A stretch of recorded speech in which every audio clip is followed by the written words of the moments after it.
off of the social media onto your list or into your database or something, somewhere that you could actually do this. And it's so funny, Regina's here today. She has a huge radio show. And one of the big things is she has a tremendous audience who the radio company owns. And she needs to know how to get them off of there onto her list. And we're going to start with kind of what used to work. Okay, so some of the tools that used to work not that long ago, if you had a Facebook profile or a Facebook page, you had the option to set up a coded page, a landing page, if you will, where you could direct people to go when they were looking for you on Facebook that would automatically ask them to register their email to be able to access your page, so that it would automatically load them into whatever database system you were using for your business. That's no longer available. Damn you, Facebook. In Twitter, for those of you who use Twitter to market your business, there are tools. Yes, sir? The Harley's gone. Go back to Twitter. Oh, go back to Twitter. Okay. So with Twitter, there used to be, well, there still is the opportunity. However, we're going to really discourage you from using this.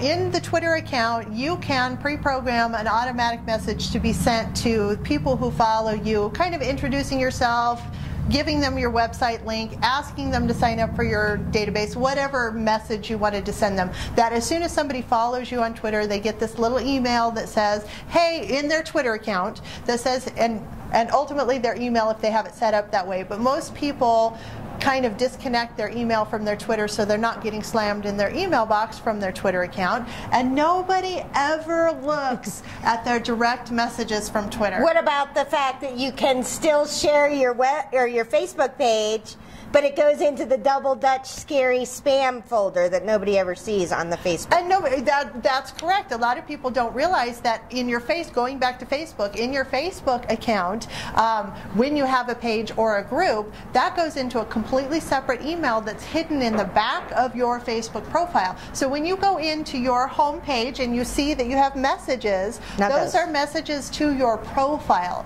If you click that link, it's going to open another set of links that are actually the emails from pages you've signed up for and pages that you own that people are trying to communicate with you from. Nobody knows it's there, so nobody ever accesses that. So if you're communicating to people through your page, or you're sending your page followers messages, broadcast messages, they're not getting them. They're never seeing them because it's hidden in the annals of in the Facebook. special folder. All right, well now Rebecca says that the way we set up the Facebook pages is really good. I have a social media marketing company in my real life.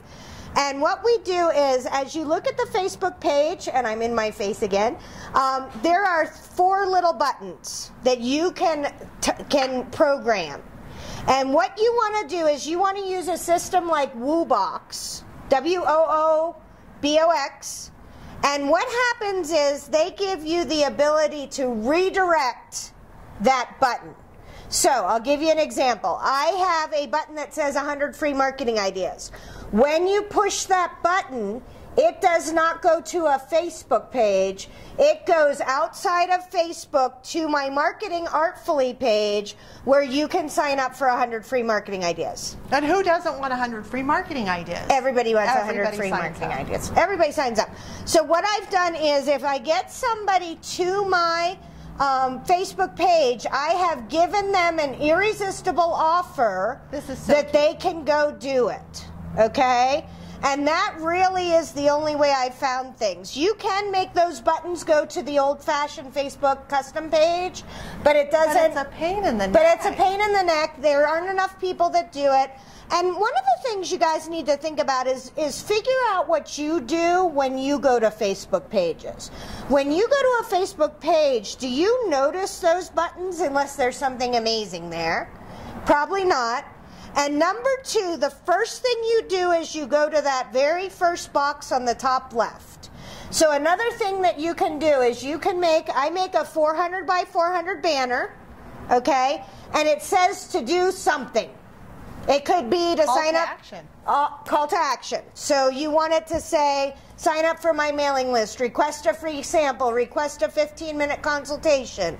It can say almost anything, but you need to have a call to action there with a link back to your website. All these things are geared towards getting people off your Facebook page onto your actual mailing list or somewhere where you can data collect. And That's right. That's confusing. And the reality is no matter how many followers you have on any given social media account, those are not really your people until you migrate them from that social media platform into your own database. So if your Facebook account ever goes away, your Twitter account ever goes away, your LinkedIn account ever goes away, those people are just gone unless you have managed to put them into your database. And Tara makes a really good point when she talks about creating an irresistible offer, because nobody on the planet is, unless you are, unless you are God, nobody is going to sign up just to get your updates. You cannot ask people, sign up for my list. Quit asking people to sign up for your Join list. my newsletter list. How Don't many of do you that. want to sign up for a newsletter?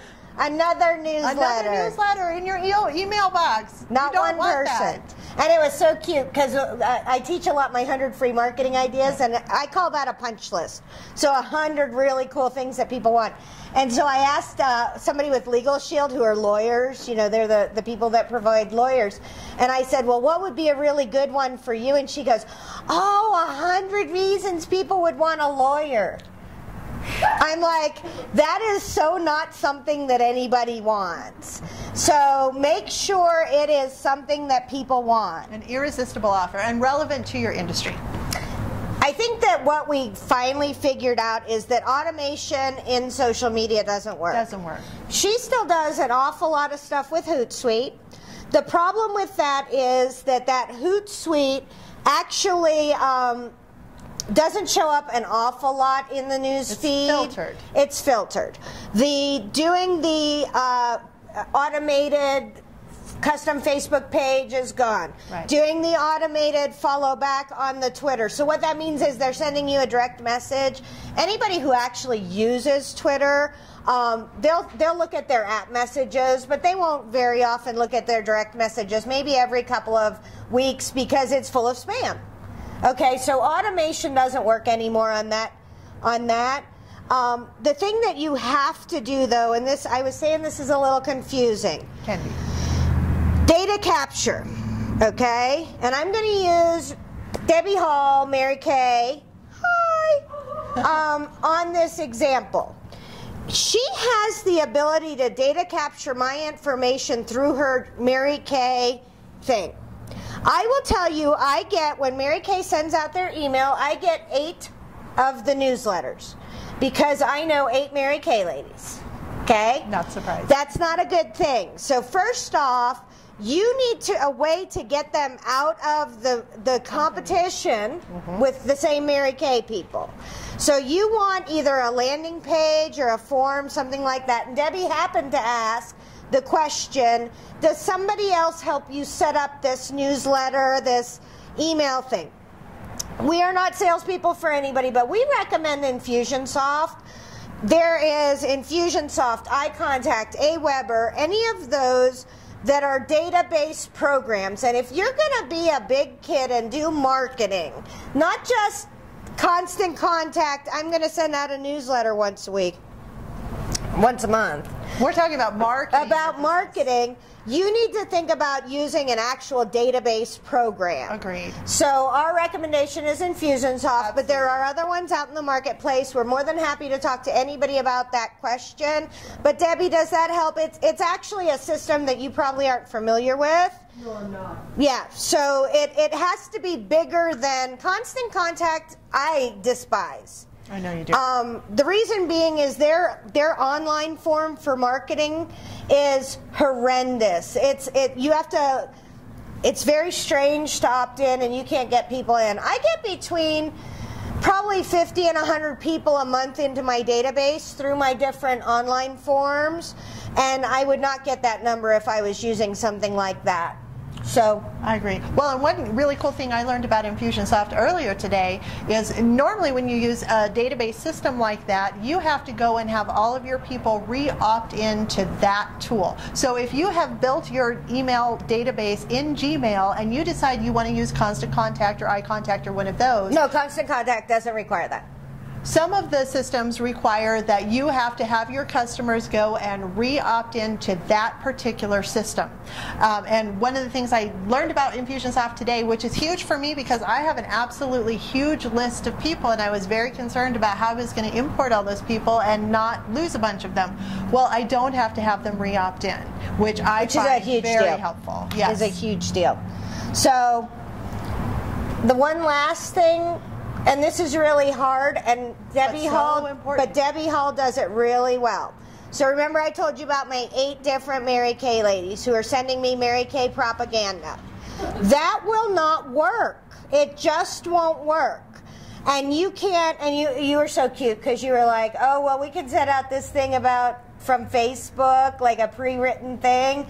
Today, people are on to things. They understand pre-written information, you know, copied information and things like that. So the thing that Debbie Hall does that's amazing is she texts us, she sends us postcards, she writes us individual emails. They're very short, they're not huge marketing emails, but she is not relying on her company to try to communicate with us, and that's really important. I agree, and it makes it personal so we know that we're dealing with a real person, not just an automated system, which we appreciate. We do.